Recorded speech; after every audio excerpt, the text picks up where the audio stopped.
Assalamualaikum warahmatullahi taala wabarakatuh. Alhamdulillah hari ini kita dapat bersama lagi meneruskan video pengajaran dan pembelajaran geografi tingkatan 3. Baik, hari ini kita teruskan dengan topik bab 5 iaitu hidupan liar di Malaysia, dan kita sambung subtopik berkaitan dengan kegiatan manusia yang mengancam hidupan liar. Okey, antara kita nak lihat apakah kegiatan-kegiatan manusia yang secara langsung ataupun secara tidak langsung yang memberi kesan kepada hidupan liar di dalam negara kita ini, dan juga kita nak melihatlah sedikit usaha pemeliharaan dan juga pemeliharaan bagi memelihara hidupan liar ini daripada terancam ataupun terganggu gugat dengan kesan yang lebih mudarat lah, insyaAllah. Baik, kita teruskan kepada buku teks online kita. Okey, so pelajar boleh tengok sebelah ni. Baik, ini adalah antara kegiatan manusia yang menyebabkan berlakunya ataupun kegiatan manusia yang mengancam hidupan liar di Malaysia. Subtopik 5.3. Okey, di mana kita lihat di sini penglibatan manusia dalam pelbagai aktiviti sama ada secara sedar ataupun secara tidak sedar, seperti pembalakan, aktiviti pengkuarian, aktiviti pembinaan, pangan, pertanian, pengangkutan dan juga perhubungan telah memberi kesan secara tidak langsung kepada hidupan liar yang ada dalam negara kita ini. Baik, yang pertama kita lihat kepada pembalakan. Pembalakan. Kita tak boleh nafikan bahawa pembalakan ni kadang-kadang perlu juga dilakukan kerana adanya permintaan terhadap kertas dan juga kayu balak itu. Tetapi aktiviti kesan daripada aktiviti pembalakan yang tidak terkawal, yang tidak terancam, mendatangkan kesan ataupun mudarat yang besar kepada hidupan liar ini. Antaranya adalah kemusnahan habitat flora dan fauna itu sendiri. Sebab apabila lori-lori besar, jentolak ataupun manusia masuk ke dalam hutan itu untuk tempoh jangka masa yang bukan sehari dua, mungkin sebulan, mungkin 2 bulan, ada yang bertahun, untuk melakukan aktiviti pembalakan, secara tidak langsung habitat yang ada di dalam kawasan yang nak dilakukan pembalakan itu terjejas. Sebab kita kena faham hidupan liar ni, dia sebenarnya hidupan yang tidak berbahaya kepada manusia. Tapi apabila berlaku pertemuan, dia rasa terancam, kadang itu yang menyebabkan dia menyerang manusia. Dan apabila nampak berlakunya, macam kita lah, bila kita masuk rumah orang lain kan, orang lain kan jadi takut, jadi menyorok ataupun lain tempat lain. Sama juga macam hidupan liar ni.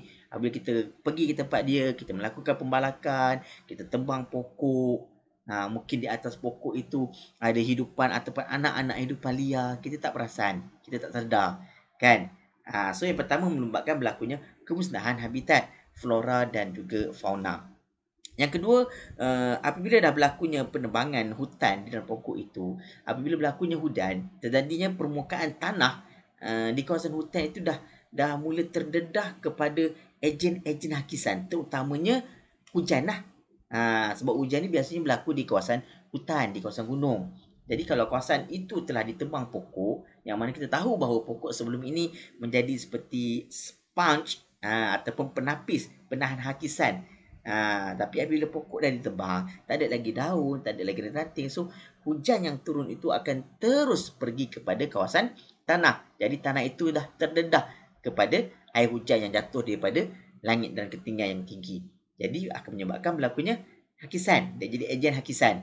Belum lagi air yang mengalir. So, air yang mengalir itu pula dia akan membawa cebisan-cebisan tanah yang terhakis tadi tu, yang dah terdedah tadi, masuklah ke dalam sungai. Jadi habitat hidupan liar yang ada dalam sungai itu pun akan terjejas, sebab air sungai pun akan jadi tercemar. Baik, yang seterusnya akan berlakunya kurang proses sejat peluhan. Apakah itu proses sejat peluhan? Proses sejat peluhan ni adalah proses tumbuhan itu dia bernafas. Dia ada cara dia sendirilah. So apabila dah tak ada pokok, dah tak ada proses sejat peluhan itu, sebab pokok yang melakukan proses sejak peluhan, tapi apabila dilakukan pembalakan, dah kuranglah berlakunya proses sejak peluhan di situ. Seterusnya akan menyebabkan peningkatan kandungan karbon dioksida di atmosfera, yang turut akan meningkatkan suhu bumi. Itu yang seterusnya. Sebab kita tahu, semua kita maklum bahawa tumbuh-tumbuhan hijau ini dia membebaskan oksigen. Tetapi dia bernafas, dia menyedot karbon dioksida. Jadi kalau kita melakukan aktiviti pembalakan, secara tidak langsung, siapa yang nak menyedot gas karbon dioksida yang kita bebaskan daripada aktiviti kita sebelum ini? Dan siapa pula yang nak memberikan kita oksigen-oksigen? Kat situ nampak kan? Pentingnya tumbuhan hijau ini. Okey, seterusnya tanah akan menjadi tandus. Sebab apa tandus tadi? Sebab dia terdedah kepada hujan secara terus, dan kalau musim panas dia terdedah kepada cahaya matahari secara direct. Jadi tanah tu akan menjadi kering. Lama kelamaan nutrien dia habis kurang, dia akan menjadi tandus. Tandus tu maksud tanah tu dah tak subur lah. Okey. Yang seterusnya, of course lah, hidupan liar itu sendiri akan diancam kepupusan. Sebab apabila kawasan tempat tinggal dia diceroboh, pokok tumbang, jatuh, mungkin ada yang menghempap hidupan liar ini, kita tak sedar. Dah di hutan tu semuanya pokok besar-besar. Bukannya pokok kecil-kecil. Bukannya besar kita, bukannya besar jari kita, dia besar. Jadi ditebang tu. So mungkin hutan kat negara kita, dalam negara kita juga hutan yang tebal. Kan kita tak nampak. Dalam 5 meter, 10 meter tak nampak ada apa yang kat depan tu sebab tebal. Jadi berlakunya proses pembalakan ni mungkin tak, secara tak langsung kita tak sedar bahawa ada hidupan kat depan sana tu yang mungkin akan mati. Disebabkan dihempap oleh pokok balak yang besar ni tadi. Okey, seterusnya kejadian banjir di kawasan tanah rendah. Macam mana kaitan banjir dan juga hutan ni? Tadilah apabila pokok itu menjadi ejen sebagai sponge seperti macam sponge sebagai penapis, ataupun yang menyebabkan pokok dengan adanya tumbuh-tumbuhan ini yang menyebabkan aliran air itu lambat sikit masuk ke dalam sungai. Tapi bila dah tiada pokok, tak ada span, so air yang turun tu akan semakin bertambah. Laju air juga akan bertambah, so air akan cepat masuk ke dalam sungai. Jadi bila cepat masuk sungai, sungai pun cepat, paras air cepat naik. Dan bila paras air cepat naik, sampai kawasan perkampungan, pertempatan, cepatlah berlakunya banjir. Itu yang kita tak sedar sebelum ni, fungsi hutan. Tapi bila berlakunya banyak penebangan, pembalakan yang tidak terkawal, itu yang menjadikan kawasan mudahnya banjir, terutamanya kawasan tanah rendah. Dan yang terakhir, of course lah, cikgu sebut tadi kan, pencemaran sumber air. Sebab tanah dia terdedah secara terus kepada air hujan. Jadi air yang mengalir, yang masuk ke dalam sungai tu tak bersih dah lagi. Dah tak ada orang nak tapis dah. Dah tak ada ejen penapis. Pokok dah tak ada. Rumput-rumput pun dah tak ada. So air mengalir tu air yang berlumpur, yang berkerodak masuk dalam sungai. So secara tidak langsung sumber air sungai pun terjejas. Dan apabila sumber air sungai terjejas, hidupan di dalam sungai itu pun terjejas. Sumber protein pun dah berkurangan. Okey. Itu baru satu saya ceritakan tentang pembalakan. Belum lagi aktiviti atau kegiatan kita yang lain. Okey, baik, kita teruskan. Seterusnya adalah aktiviti pengkuarian. Apa tu pengkuarian? Pernah dengar tak kuari? Pengkuarian ni adalah satu aktiviti kegiatan manusia. Dia meletupkan kawasan-kawasan bukit, kawasan-kawasan tanah tinggi untuk mendapatkan sama ada batu kapur, batu granit dan macam-macam jenis batu lagi lah. Untuk tujuan apa? Tujuan pembinaan. Macam batu kapur digunakan untuk buat simen. Okay, untuk pembinaan. Okey, kita tengok pada buku teks. Pengkuarian, aktiviti letupan bongkah batu di kawasan kuari. Di kawasan bukit-bukit tadilah, lain-lain bukit. Dia letupkan batu tu sebab nak ambil kat tanah tu. Nak ambil dekat bukit tu, batu-batu granit, batu-batu kapur. Okey. Dan apabila diletupkan kat situ, of course lah, situ dulu mungkin kawasan bukit, kawasan tanah tinggi tu juga ada kawasan hutan juga. Jadi apabila diletupkan, fikir sendirilah, rumah awak saya letak bom, saya letupkan. Nak ambil batu-batu dalam simen tu balik. Contoh, apa jadi? Mati awak kan? Sama juga tu. Kemusnahan habitat hidupan liar dah dibom. Runtuh gunung, runtuh bukit lereng tu ni. Habislah kena hempap. Itu yang pertama. Yang kedua, bila bom kuat, bunyi tu bising. Macam awak tengah tidur, kan? Pergi sebelah, bom! Terkejut awak. So bunyi bising di kawasan kuari dan sekitar mengganggu ketenteraman hidupan liar. Dia takutlah. Kan? Hidupan ni. Dia dengar bunyi, takut dia lari lah. Dia lari, dia pergi tempat lain. So yang ketiga, pencemaran udara melalui habuk dan debu kering yang terampai di udara. Of course lah, bila kita bom situ batu kapur, batu granit. So habuk-habuk debu-debu tu akan bertebangan di kawasan 10 km, 5 km radius sekitar tu, menyebabkan berlakunya pencemaran udara secara tidak sedar. Seterusnya pencemaran air. Tadilah sama juga proses dia. Okey, tadi ada pokok dekat kawasan lereng bukit ni, ada pokok-pokok. Sekarang dah tak ada pokok. Habis terdedah terus kepada hujan. So air hujan dekat lereng bukit pula lagilah deras, dia mengalir masuk ke dalam sungai. Jadi pencemaran air melalui air larian permukaan yang membawa debu dan kotoran ke dalam sungai. Seterusnya pun sama berlaku banjir di kawasan yang rendah. Macam mana boleh berlaku banjir? Dulu sungai itu dalam. Tapi bila debu-debu kotoran dibawa masuk dalam sungai, lama-lama sungai itu menjadi cetek. Jadi air sungai kalau sebelum ni boleh menampung kapasiti mungkinlah contoh kan 50 mm, tapi bila dah semakin cetek, cepatlah berlaku banjir. Air pun cepatlah naik. Kawasan yang rendah cepatlah kan banjir. Dan seterusnya hidupan liar terpaksalah mencari habitat baharu yang lebih selamat. Macam awak kan asyik orang kacau bisingnya. Aduh, sedapnya aku bisingnya, pergi tempat lain. Sama juga macam hidupan liar. Okey. Baik, seterusnya adalah pembinaan empangan. Okey. Pembinaan empangan ini lagilah secara besar nampak. Sebab kita buat empangan, contoh paling dekat dengan kita empangan kenyir lah. Dia menyebabkan kemusnahan hutan yang besar. Sebab bila dibina empang, tempoh 10 tahun, 5 tahun, air naik, kawasan yang dulu kawasan hutan, habitat dia ditenggelami air. So secara tak langsung habis lah kawasan hutan-hutan. Mungkin bukan saja habitat flora, bukan saja habitat fauna. So mungkin kalau kawasan orang asli yang ada duduk kat situ pun, dia pun terpaksa lari tempat lain. Okay. So habitat hidupan liar jadi musnah. Sebab empangan ni menyebabkan air naik. Okay. Dan ke situ pun sudah menjejaskan keseimbangan ekosistem, yang mana rantaian makanan juga akan terjejas secara tidak langsung. Pernah dengar kan rantaian makanan? Sebelum ni pun, tajuk sebelum ni kita dah ajar apa tu rantaian makanan, piramid makanan. Okay.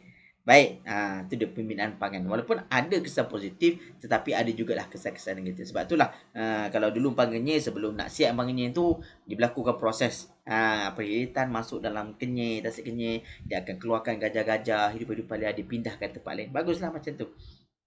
Okay, sebab kita kena tahu juga hidupan liar ni di mana ada akal, mana ada fikiran. So kalau kita tak bantu dia, siapa lagi nak bantu? Okay, baik. Baik, seterusnya. Ini dah aktiviti pertanian. Kita perlukan aktiviti pertanian. Kita nak makan. Kalau tak jalan ke aktiviti pertanian, macam mana kita nak dapatkan semua makanan? Tetapi yang menjadi masalah dia, ni kita tengok satu persatu. Okey, contoh pertanian, kegiatan pertanian. Kawasan hutan yang diteroka dan digantikan dengan tanaman seperti getah ataupun sawit menyebabkan berlakunya beberapa kesan. Antaranya yang pertama, seperti yang dalam buku teks nyatakan, landscape asal dah berubah.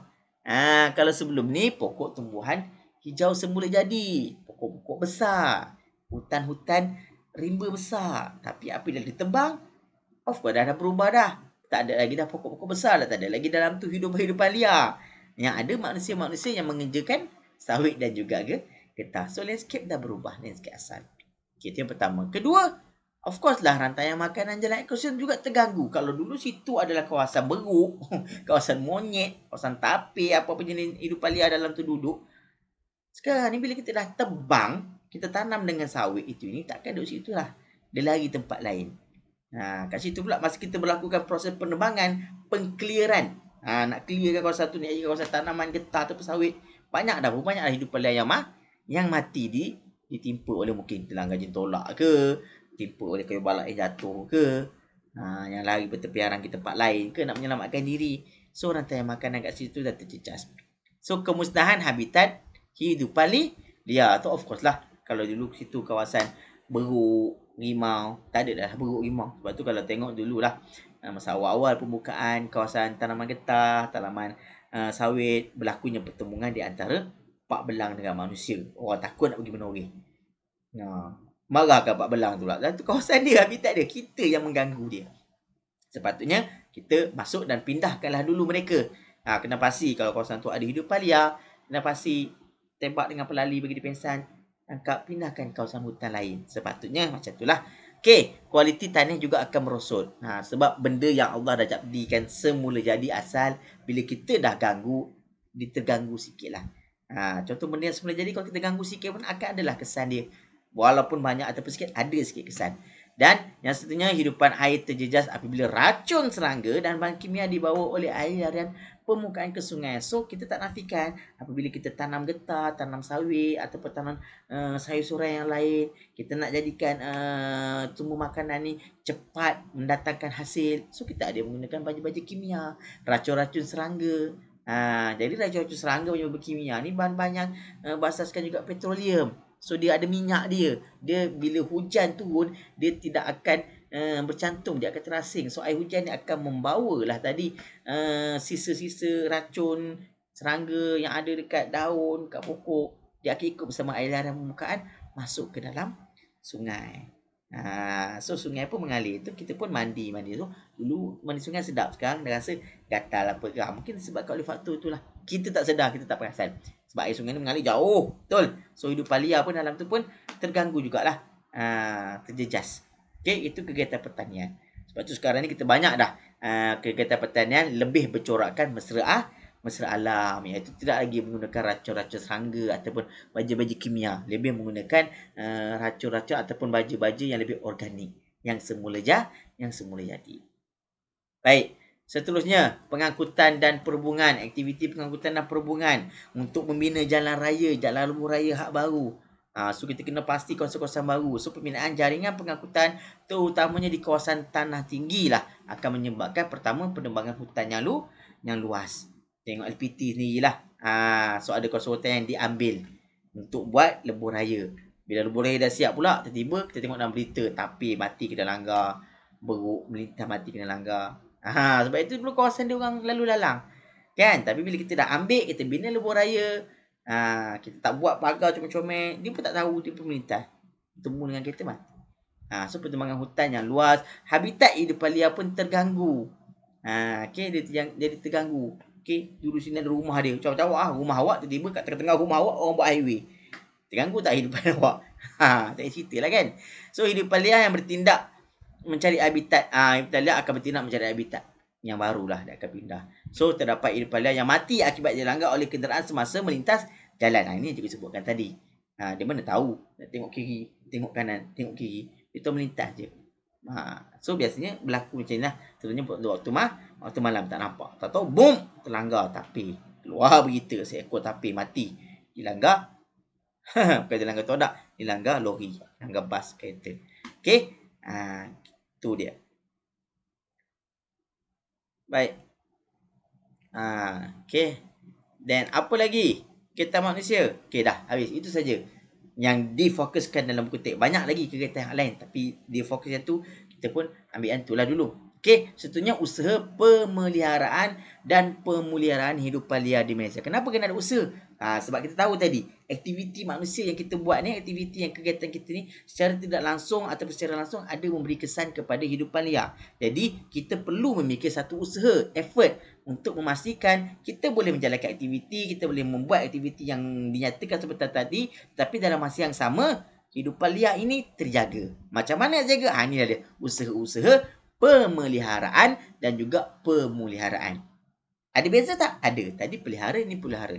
Apa beza pemeliharaan dan pemuliharaan? Okey, nanti kita tengok dululah. Okey.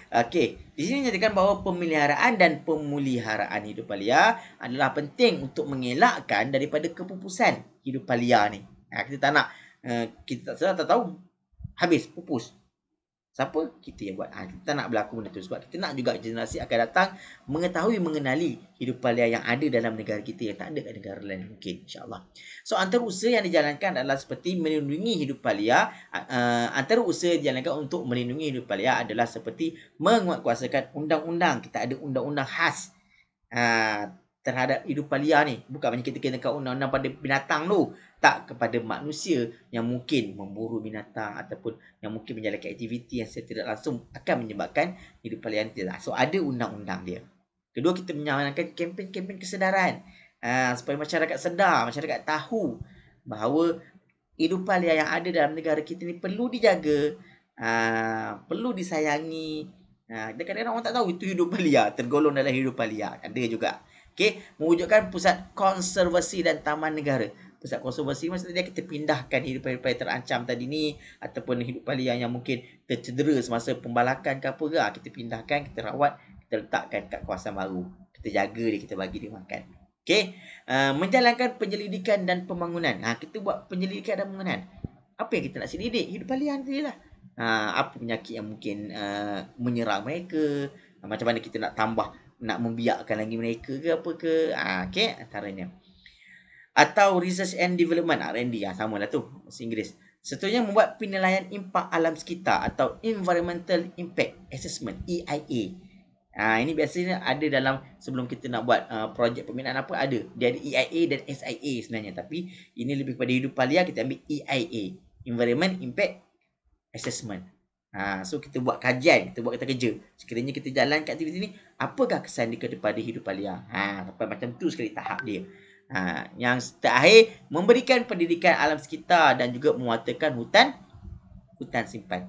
Antara pendidikan alam sekitar inilah yang dalam subjek geografi diterapkan, supaya pelajar-pelajar ni tahu, supaya dia tahu menghargai hidupan liar dan juga alam yang ada sekeliling kita ni.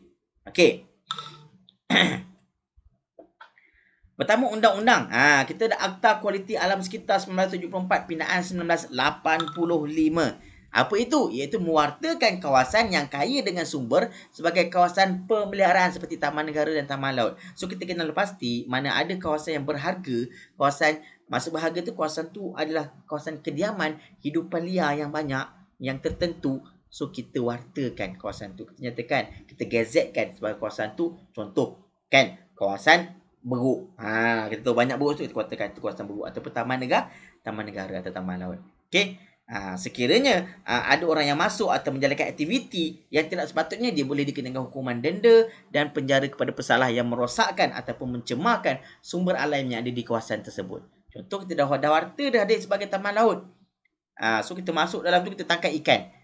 Kalau kita ditangkap, kita akan dikenakan tindakan. Ataupun kat Kenyir tu kan, Santuari Kelah contoh, situ lah. So kita boleh tengok, kita boleh dengan ikan. Tapi kalau kita mencederakan dia, kalau kita dikenakan pasti menangkap dia secara haram, kita boleh dikenakan tindakan undang-undang. Sebab kita ada dah akta dia, Akta Kualiti Alam Sekitar. Okey, itu yang pertama, undang-undang. Kedua, kita ada, tengok sendirilah, kita juga ada Akta Perhutanan Negara 1984. Kita ada Akta Pemeliharaan Hidupan Liar 2010. Ini antara akta-akta ataupun undang-undang yang diwujudkan dalam negara kita bagi melindungi hidupan liar ini. Secara detail boleh bacalah dalam buku teks. Okey. Kod sini kat 3. Ni, sini ada glosari. Dia nyatakan macam cikgu kat tadi. Bukan cikgu tak nak terangkan. Nanti awak tak tengok buku teks ni. Okey. Glosari dia katakan taman laut. Apa itu taman laut? Kalau kita tengok di situ, taman laut merujuk pada kawasan perlindungan bagi ekosistem marin. Marin ni laut lah. Ekosistem marin terutamanya terumbu karang, flora serta fauna dalam laut itu. So digejetkan sebagai taman laut. So, apa beza di antara pemeliharaan dan juga pemuliharaan? Dilihat situ, pemeliharaan adalah usaha mengekalkan keadaan asal sumber alam semula jadi daripada musnah. Maksudnya pemeliharaan ni dikekalkan. Contoh tadi lah, dia dah gazetkan sebagai taman laut. So tak boleh ada aktiviti yang akan menyebabkan berlaku perubahan pada kawasan tu. Itu pemeliharaan. So dijaga. Orang boleh masuk, nak tengok boleh. Tapi nak ambil, nak patahkan, nak musnahkan ataupun buat aktiviti yang boleh menyebabkan berlaku perubahan kepada sumber asal semula jadi itu ataupun daripada musnah, tak boleh. Itu pemeliharaan. Berbeza dengan pemuliharaan, pulihara. Kita pulihkan balik. Maksud dia, usaha memulihkan dan memelihara sumber alam semula jadi dengan bijak dan sistematik supaya dapat dinikmati oleh generasi akan datang. Contohnya, kita benarkan masuk. Contoh, kita benarkan untuk jalankan aktiviti pembalakan. Tapi kita bagi tahu kawasan luas ni sahaja. Kawasan ni je boleh jadikan aktiviti pembalakan. Dah habis pembalakan tu, keluar. Jangan dah datang. So, apa yang kita buat? Kita tanam balik dengan tumbuhan-tumbuhan lain ke, tumbuhan-tumbuhan tumbuhan hutan tadi biar dia bersebalik. Tu antara contoh. Tu beza pemeliharaan dengan pemeliharaan. Sebenarnya pemeliharaan ni boleh ada aktiviti, boleh ada kegiatan, tapi dengan sistematik, dengan bijak, dengan terancam. Bukan terancam, terancang. Salah bahasa situ. Okey, boleh. Itu adalah perbezaan antara pemeliharaan dan beza sikit sajalah. Okey, kempen kesedaran. Bertujuan memberi penerangan dan pemahaman kepada masyarakat tentang sesuatu isu. Ni boleh tengoklah kempen kesedaran ada dekat dalam iklan-iklan TV. Sayangilah sungai kita, contoh kan. Gambar-gambar kartun. Tu antara kempen kesedaran. Ataupun kempen Save the Day. Kempen keluaran WWF. Apa tu WWF? World Wide Federation. Ini pertubuhan NGO dunia yang menjaga hidupan liar dan juga flora di seluruh dunia lah. NGO pada muka kerajaan. Okey, contoh menyelamatkan penyu dan harimau di Malaysia. Itu antara kempen yang kerajaan kita buat. Memberi kesedaran kepada masyarakat tentang keputusan haiwan-haiwan tersebut. Contoh macam penyu kan, kita beri kesedaran jangan makan telur penyu. Kau nak makan juga ambil sebiji je, jangan makan banyak sangat. Tak dan penyu nak beranak nanti. Nak ada anak. Jadi kita makan je telur penyu kan. Tu antara kempen kesedaran. Ni ada juga dalam buku teks nyatakan kempen We Hug Tapi 2018. Kita peluk tapi. Sayang tapi. Maksudnya bukannya kita ramai-ramai cari tapi peluk dah. Maksud We Hug Tapi maksud untuk kita kenal. Apa itu tapi macam ni tapi itu kita sayang dia. Kempen bersebenar sambutan Hari Tapir Sedunia pada 27 April. Setiap bulan 4, 27 bulan 4 adalah hari mengingati tapir. Okey, meningkatkan kesedaran bahawa tapir merupakan spesies yang hampir pupus. Ramai tak tahu. Menjelaskan jenis spesies tapir, habitat tapir dan mendidik generasi muda akan kepentingan menjaga dan memelihara tapir ni. Okey. Kempen kurangkan penggunaan beg plastik dalam hari tanpa beg plastik pun juga salah satu usaha kempen. Sebab kadang-kadang beg plastik ni dia memberi kesan. Kadang-kadang beg plastik ni kita pergi buang dekat laut. Kan? Kalau siapa pergi laut, naik bot, lepas tu buang plastik itu ini. So, penyu, hidupan liar dia anggap tu macam obor-obor. So, dia makan. Bila dia makan, benda tu sangkut kat mulut. Menyebabkan kematian. Banyaklah kes. Okay? Kempen kurangkan beg plastik tu. Ni. Hari Tenggiling Sedunia. Siapa yang tak kenal tenggiling tu? Ini tenggiling. Kalau kita datang dekat, dia rasa terancam, dia tutup diri dia. Jadi macam bola. Ni pun antara haiwan yang dilindungi lah tenggiling. Disambut pada hari Sabtu ketiga bulan Februari setiap tahun. Meningkatkan kesedaran tentang pemeliharaan hidupan liar ni. Menghentikan kegiatan perdagangan haram tenggiling. Sebab ada orang percaya. Tak payah cerita lah. Okay. Menurut WWF, populasi tenggiling di Asia saja telah merosot sebanyak 80% dalam tempoh 2007 hingga 2017. Dalam tempoh 10 tahun, 80% populasi tenggiling ni dah terjejas. Tengok kat situ. Dan yang ketiga, keputusan Convention tentang perdagangan antarabangsa ke atas spesies flora dan fauna liar terancam atau Convention on International Trade in Endangered Species of Wild Fauna and Flora. Panjangnya nak ingat. Ingat je. CITES. CITES. Itu saja. Telah meluluskan pengharaman penuh perdagangan tenggiling. So nampak sekiranya lepas ni kalau kat luar negara ada yang menjual tenggiling, dia boleh ditangkap dan dikenakan hukuman yang berat. Okey, baguslah. Ni kempen-kempen kesedaran. Baik, seterusnya apa lagi? Ni Pusat Konservasi dan Taman Negara. Pusat Konservasi dan Taman Negara adalah antara usaha yang dilakukan untuk melestarikan alam sekitar. Pusat konservasi ini terubuhkan untuk tujuan penyelidikan, pendidikan, rekreasi dan ekologi. Taman negara pula merupakan habitat bagi kebanyakan spesies hidupan liar di Malaysia. Berikut merupakan contoh lokasi bagi pusat konservasi dan taman negara yang terdapat di dalam negara kita. Antara dia, ni dia tengok. Ada A, B, C, D, E, F, U, banyaknya. Nampak tu. Okay. Ini pusat konservasi. Pusat pemeliharaan ni. Pusat konservasi Tuntung, Bukit Pinang, Kedah. Pusat konservasi hidupan liar dan pusat menyelamat hidupan liar Sungai Perak. Pusat konservasi hidupan liar Sungai Dusun, Selangor. Tengoklah Kuala Gandah. Tempat letak ni gajah. Okey, seterusnya tu tu. Pusat konservasi dan penerangan penyu Rantau Abang, Terengganu. Okey. Boleh rujuk buku teks ni lah. So, kena ingatlah ni pusat Biasanya yang popular lah. Yang macam konservasi Kuala Gandah, Pahang, pusat konservasi Penyu, Rantau Abang, Terengganu. Okey, pusat konservasi orang utan Sebilok, Sabah. Pusat biasa 3 tu lah antaranya. Okey. Bawah ni pula dinyatakan bahawa taman negara yang ada dalam negara ni. Okey. Kat Pahang ada, kat Johor ada, Sarawak ada. Sabah ada, Sabah Sarawak banyak. Okey. Taman negara. Okey. Okey, seterusnya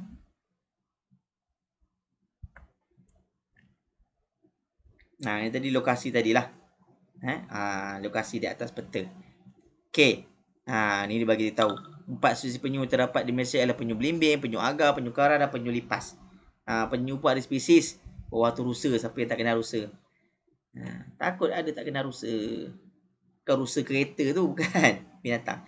Okey, ni penyelidikan dan pembangunan R&D. Apa tujuan dia? Dia bagi tahu situ. Tujuan penyelidikan dan pembangunan tentang hidupan liar. Memberi kesedaran kepada masyarakat tak pentingnya memelihara dan memelihara hidupan liar, mengekalkan hidupan liar dan habitatnya supaya khazanah alam sekitar terpelihara. Penyelidikan tentang hidupan liar, ni dia, kita buatkan penyelidikan mengenal pasti habitat sesuatu hidupan liar. Nak kena pasti mana habitat dia. Bila kita kena pasti, boleh kita jaga. Ni konsep kita katakan ini habitat hidupan liar, so tak boleh masuk. Kita gazetkan dia. Mengkaji spesies hidupan liar yang wujud di Malaysia. Kita buat kajian. Macam mana cara dia makan. Adakah dia hidup setempat je ke, berpindah randah ke. Adakah dia hidup secara berkelompok atau berseorangan.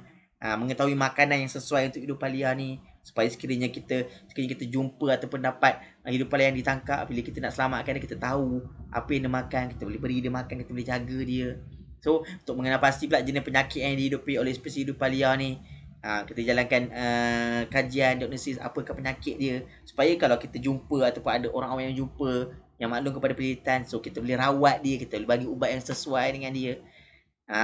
Nampak sampai tahap macam tu.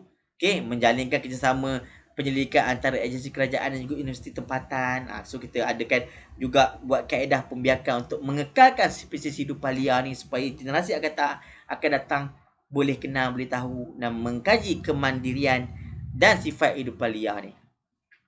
Secara umumnya hidupan liar ni semuanya sifat dia adalah sifat yang sangat orang cakap ni protektif. Sangat melindungi diri sendiri sebenarnya hidupan liar ni. Dan sebenarnya seluruh hidupan liar di seluruh dunia sebenarnya takut nak bertemu dengan manusia. Tapi bila dia bertembung, jagalah. Dia nak defend diri dia, tu yang dia kena patuk ular lah apalah. Sebenarnya bukannya salah ular, kita yang mengganggu tempat dia kan. So ni penilaian impak alam sekitar, EIA. Penilaian impak alam sekitar ni adalah ataupun Environment Impact Assessment adalah merupakan satu kajian yang dilakukan untuk mengenal pasti, meramal, menilai dan memberitahu maklum tentang kesan alam sekitar akibat daripada sesuatu projek pembangunan tu. Contoh orang nak buat jalan raya ke, orang nak buat perumahan ke, so dia akan ada EIA dan SIA. EIA ni menunjuk pada kesan kepada alam sekitar. Apa kesan jangka panjang? Contoh kalau buat lebuh raya ni, apa kesan dia? Pada 10 tahun akan datang, 5 tahun akan datang, akan menyebabkan berlaku banjir ke, menyebabkan sungai jadi semakin tak dalam ke. Tu antara EIA. Menyebabkan hidupan liar pupus ke, hidupan liar akan bermain dekat jalan raya ke. Contoh. Itu contoh. Jadi itu tujuan dia adalah supaya suatu projek yang nak dijalankan tu, nak dicadangkan tu, diperincikan langkah untuk mengurangkan kesan terhadap alam sekitar sekiranya projek tu nak dijalankan ataupun sekiranya projek tu nak diluluskan. Sebab tu setiap sesuatu projek dia perlu ada EIA, Environment Impact Assessment. Tapi ada ke tak ada, wallahu alam. Tapi sepatutnya kena ada. Sebab nak menilai impak kepada alam sekitar. Kenapa kita nak tengok impak kepada alam sekitar? Sebab in the end dia akan balik kena kepada diri kita manusia sendiri. So berikut merupakan elemen yang berkaitan dengan EIA. Objektif dia boleh tengok situ lah. Meramal, meneliti, menafasi ni. Pelajar kita tahu tentang EIA ni. Perundangan dalam EIA section dia. Okay, cikgu tak nak tentu secara detail lah. Awak boleh baca kan. Nanti sekarang senang sangat kerja awak. Semua dengar je. Sama-sama tengok apa dia. Ni dah buku teks saja. Okay. mudah. Okey, dikuasakan pada 1998. Okey. Contoh aktiviti yang memerlukan AIA, contoh pembalakan, pertanian yang melebihi kawasan 500 hektar, kawasan yang besar kan. So pembinaan empangan hidroelektrik, so dia ada impak dia. Pembinaan resort atau hotel, pembinaan infrastruktur lapangan terbang, landasan kereta api ke, bandar baru ke. So akan ada orang yang akan membuat kajian. Biasanya orang berkaitan dengan geografi lah. Sebab tu geografi ni adalah antara subjek yang penting sebenarnya. Sebab kita berkaitan dengan alam sekitar. Sekiranya ada apa-apa yang berlaku dengan alam sekitar, kita yang akan merasa kesannya balik. Sebab itu pentingnya ilmu geografi ni. Baik, seterusnya. Pendidikan alam sekitar. Comel cikgu siapa ni? Okey, pendidikan alam sekitar ialah proses pembelajaran yang melibatkan penyelesaian masalah, keupayaan murid untuk membuat keputusan tepat demi masa depan. Khasnya untuk generasi yang akan datang terhadap keperluan dan pemeliharaan alam sekitar. So, ni pendidikan alam sekitar. Okey, murid akan sebab itulah banyaklah pentingan pendidikan alam sekitar ni. Supaya awak dapat mengutamakan alam sekitar. Jangan buang sampah merata. Janganlah nak nampak pokok pakai cabut, patahkan suka hati je. Tak ada keperluan, tak payahlah. Biar dia hidup dengan cara dia. Nak ganggu gugat dia kenapa kan? Supaya murid juga memahami konsep pembangunan lestari. Pembangunan lestari maksud dia, kita perlu membangun. Kita manusia perlu ada pembangunan. Kita perlu ada kegiatan yang kita perlu buat untuk kita survive. Tetapi dalam masa yang sama, kita kena tengok juga supaya tidak mendatangkan kesan ataupun mudarat yang besar kepada alam sekitar, daripada kehidupan flora dan juga fauna. Supaya kita boleh hidup dengan harmoni. Okey? Itu dia, supaya murid bermotivasi untuk memelihara untuk menyayangi alam sekitar. Sayangi katak, kucing itu ini. Contoh kan. Murid dapat melibatkan diri secara aktif di lapangan. Murid akan lebih peka dan perhatian mengenai alam sekitar. Sekiranya nampak benda ni, tegur akak abang itu ini, mak ayah ke. Kan? Murid dan akan mempunyai pengetahuan dan kemarahan untuk penyelesaian isu-isu alam sekitar. Sebab anda nanti akan menjadi doktor, anda menjadi Perdana Menteri, kontraktor apa semua tu. Tapi kalau awak tak ada kesedaran tentang alam sekitar ni, mungkin awak akan menjadi kontraktor yang jahat. Habis semua pokok tebang. Habis semua hidupan liar.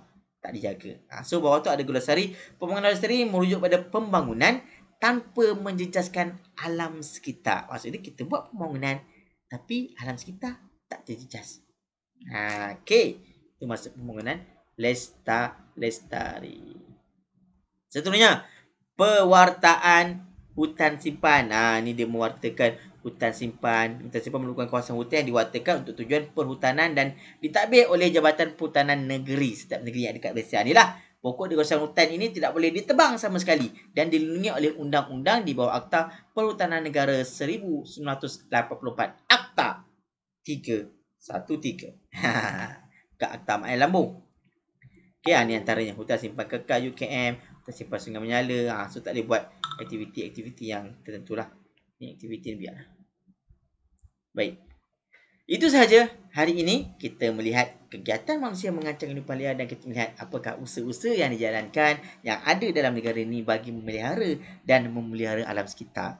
Akhir kata dia cikgu, semoga terhibur. Semoga mendapat manfaat daripada video ni. Sekiranya ada masalah, ada sebarang komen tambah baik, tolong komen, tak ada masalah.